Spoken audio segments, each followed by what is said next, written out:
name is Max, and I'm at the Ducks versus San Jose Sharks game, and you're watching Post to Post.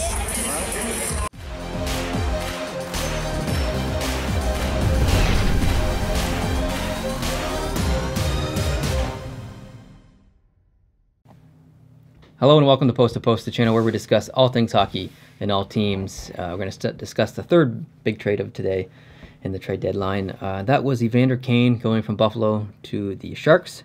So I'll just read the whole trade to you now. So the Sharks acquire Evander Kane, who is a UFA at the end of this year. He is. Keep that in mind. He's making $5.25 million per year for this year, his last year.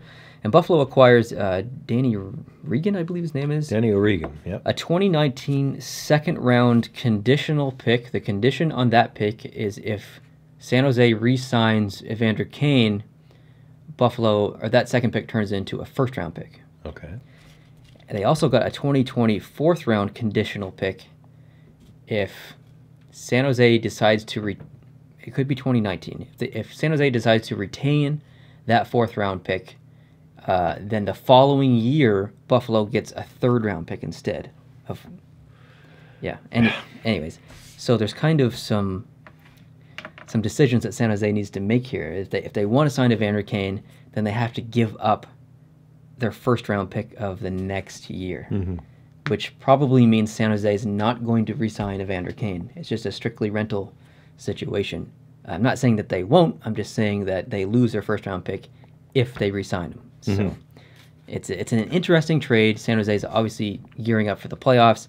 They needed Evander Kane on that left side. He's a left winger, but it is a rental situation. He's a UFA. The contract is not bad. I don't believe any salary was retained by Buffalo. I don't have that written down here, and I didn't see that online. I have no information on Danny Regan. I'm not. 24 years old. He has 19 games in the NHL, 4 points, and he's a -3. Oh, okay. So, well, there's a little bit for you. Again, we can't really say who wins this trade because picks are involved. We don't know who these picks will turn into. However, it was rumored for probably the past 2 years that Evander Kane was going to be leaving Buffalo. He just wasn't fitting in. So if they were going to get rid of him, if he was going to walk at the end of this year, they needed to trade him now to at least get something before the trade deadline. So Buffalo, I believe, is ahead on this trade just based on that. The only way San Jose wins this trade is if they win the Stanley Cup, in my opinion, because they're likely not going to sign Evander Kane after this year. So I'm going to give the win here to Buffalo, but we'll see. If he walks after playing just another 30 games and then walks away, San Jose has given up some future for a shot at something now that may or may not work out. So I agree with you. I think Buffalo, certainly in the long term, wins this, and they need a win badly. I believe it was a reasonable risk by San Jose. So I don't have any problem with the risk that they made there to get Evander Kane. I'm not personally a fan of Evander Kane, mainly due to his shenanigans off of the ice. I think he's a very talented player on the ice, but if we're talking about favorite players, he's not in that group for me anyways. Not saying if you like Evander Kane, that's totally fine, but yeah, I don't. I didn't like how the whole Winnipeg experiment ended. And I believe he went for Tyler Myers and some other pieces or something like that. I can't remember exactly, but it was they needed to get something out of the dressing room in Winnipeg.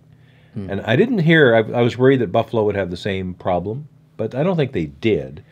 But it's not been all sweetness and light either. There were a few small problems. Yeah, and maybe San Jose is resilient enough and has the right personalities in the room. I think they do, frankly, to manage egos very well. So we'll see if it works.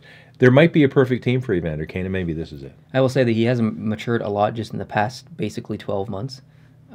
He was great in the Winter Classic behind the scenes and stuff, very personable. Yeah. And if you don't follow Buffalo on Twitter, they released a video of him speaking very candidly to the camera, thanking the organization, the GMs, the owners, the rest of his teammates and stuff. It was very genuine. You could tell that he wasn't saying it just because he was asked to say it. You could tell that he meant what he said. So that was really important to to see, especially for me because I'm not a big fan of him. So it's nice to see a more personable side of him. Yeah, it's probably like what a convicted person would say to the jail guards on the day that they're getting out. Maybe. You know, thanks for all you've done for me. Thanks for letting me out. Yeah, seriously. Thanks for letting me get on with my life. So he's probably grateful for that too. Good for him. I hope it works out. Absolutely. Yeah. Anything else to say on this trade? Nope. All right. Good. Sounds good. We'll see you guys in the next video coming very soon. Thanks for watching. If you like this video, hit the like button. If you're new here, hit the subscribe button. And we'll see you later. Adios.